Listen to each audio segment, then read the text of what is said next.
So okay. ఇలాంటి సిచ్యువేషన్‌లో 'దిల్ రాజు' గారు, ఏలూరి విజయ్ గారు అండ్ రాయుడు గారు. సో సీడెడ్ రాయుడు గారు. So everyone supporting me on this. Very nice. Very nice. Even you sir అంటే మీరందరూ అంటే ఏంటిదంటే సార్ ఆహ్, నాకు ఒకటి ఇందాక గూడా చెప్పిన నాకు యంగ్‌స్టర్స్ లైక్ చాలామంది నాకు తెలుసు heroes. But no one is supporting me on this. అవును. నువ్వు ఫంక్షన్‌లో కూడా చెప్పావు యాహ్! కదా! నాగార్జున గారు అంత స్థాయిలో ఉండి నా ట్రైలర్ లాంచ్‌కొచ్చారు అప్పుడు. లైక్ మిస్టర్ ప్రెగ్నెంట్‌కి. అవును. సో, అలాంటిది న్యూ కమర్స్ లైక్ 1, 2 హిట్ కొట్టిన వాళ్ళు నన్ను పట్టించుకొని కూడా పట్టించుకోలేదు sir. Which I really felt very bad. అంటే నేను I'm not saying that I'm not expecting that they have to come అని. అట్‌లీస్ట్ ఒక్క మెసేజ్‌కి రిప్లై సార్. శ్రీకాంత్ గారున్నారు. ఫోను చేయంగానే నాకేం శ్రీకాంత్ గారు ఎళ్లి మేము కూర్చొని పార్టీలు, గీటీలు చేసుకునేది లేదు. ఫోను చేసి "సార్ అన్న ఇట్లా ఇట్లా నాకు సినిమా రిలీజ్ అవుతుంది. ఒక స్టోరీ పెట్టండి అన్న." "సోహెల్ నువ్వు టెన్షన్ పడకు. He is a big boss follower. Story ఏంది నేను పోస్ట్ పెడతా" అని చెప్పి ఇన్‌స్టాగ్రామ్‌లో పోస్ట్ పెట్టాడు సార్. హ్మ్. డైరెక్ట్ పోస్ట్ పెట్టారు. సో, నేను అదే అంటున్నాను. అంత స్థాయిలో వెంకటేష్ గారు రిప్లై ఇచ్చారు వాట్సాప్‌లో. I never met him. But still he gave reply. That is what I said in every interview, in every on stage అదే చెప్పిన. అంటే నీకెందుకు రెస్పాండ్ అంటావు ఆ young heroes? So, I don't know sir what is happening. Like అంటే నేను reality show నుంచి వచ్చానేమో, సక్సెస్ అవ్వలేదేమో. I don't know like so many aspects of and at least reply sir. I am expecting only reply. Okay. Okay. I don't want to reveal the names because I don't want to blame them because they are also struggling. Of course.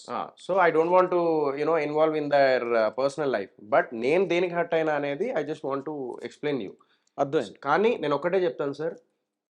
వీళ్ళందరూ even నేను వీళ్ళందరూ గాని లేకపోతే ఇప్పుడు upcoming యాస్పిరింగ్ actors గాని అందరూ నేర్చుకోవాల్సింది ఏందంటే సీనియర్స్ దగ్గర నేర్చుకోవాలి. చిరంజీవి గారి దగ్గర, నాగార్జున గారి దగ్గర, వెంకటేష్ గారి దగ్గర, బాలకృష్ణ గారి దగ్గర, జగపతి బాబు గారి దగ్గర, శ్రీకాంత్ గారి దగ్గర వీళ్ళందరిని దగ్గరుండి చూసి వాళ్ళు they have seen a long career. Yes. So మంచి చెడు, యెస్. కష్టం, నష్టం, Yes. సాధక They know. బాధక అన్నీ తెలుసు వాళ్ళకి. They know. They have seen the world. 100% Venkatesh గారి ముందు మేమందరం ఎంత సార్? మరి అసలు అందరం ఎన్నో ఎంత? ఎన్నో జనరేషన్. మరి మేమంతా ఎంత మేము? అదే. Why should he give reply? అవును. ఆయన ఇచ్చారు. సో, శ్రీకాంత్ అన్న అంటే ఆయన ఆయన సినిమాలు చూసి పెరిగినోళ్ళం. అవును. పోస్ట్ పెట్టి నీకేం లేదు టెన్షన్ పడకు నేనున్నా. అంటే ఇప్పుడు నువ్వు ఇందాక చెప్పిన దాని ప్రకారం ఎంటర్‌టైన్‌మెంట్ ఫార్మాట్ అన్నది ఎప్పుడు కూడా ఇలాగే ఉండాలి, ఇలా ఉంటేనే ఆడుతుంది, ఇలా లేకపోతే ఆడదు అన్న రూల్ ఏం లేదు లేదు దానికి. సార్. సినిమా ఈజ్ దేనికి లేదు. ఏ సినిమా అవును. మొన్న లేటెస్ట్ 'హనుమాన్' సినిమాకే నువ్వు చెప్పిన దానికే నేను అంటున్నా. హ్మ్. మొన్న 'హనుమాన్' సినిమాకి కూడా థియేటర్స్ లేవన్నారు. అవును. ఆళ్ళు స్ట్రగుల్ అయ్యారు రిలీజ్ అవును. ముందు. అవును.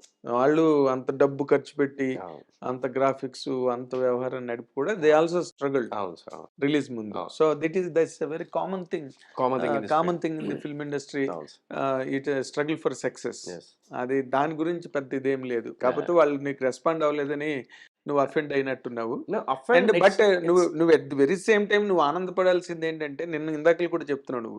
చిరంజీవి గారు ఎంత బాగా రిసీవ్ చేసుకుని పలకరించి యాహ్! మాట్లాడారు అవును సార్ సార్. అని అవును. చెప్పి. వాటికి నువ్వు ఆనందపడాలి. డెఫినెట్‌లీ దట్స్ ఆ! వాట్. అదొకటి వీళ్ళు సార్. కాదు కదా! రేపు ఆడియన్స్ రిలీజ్ అయ్యి ఆడియన్స్ మెచ్చుకున్నప్పుడే వాళ్ళిప్పుడు నీకు ఫోన్‌లు చేసి మెసేజ్‌లు పెట్టినా నీకేం ఉపయోగం లేదు. అవును సార్. అవును. Is it not? Yes sir. True. Cinema release so అయ్యి బ్రహ్మాండంగా ఉందిరా బూట్ కట్ బాలరాజు అంటే అప్పుడు నువ్వు అవును సార్. జెండా అవును. ఎగరేయొచ్చు.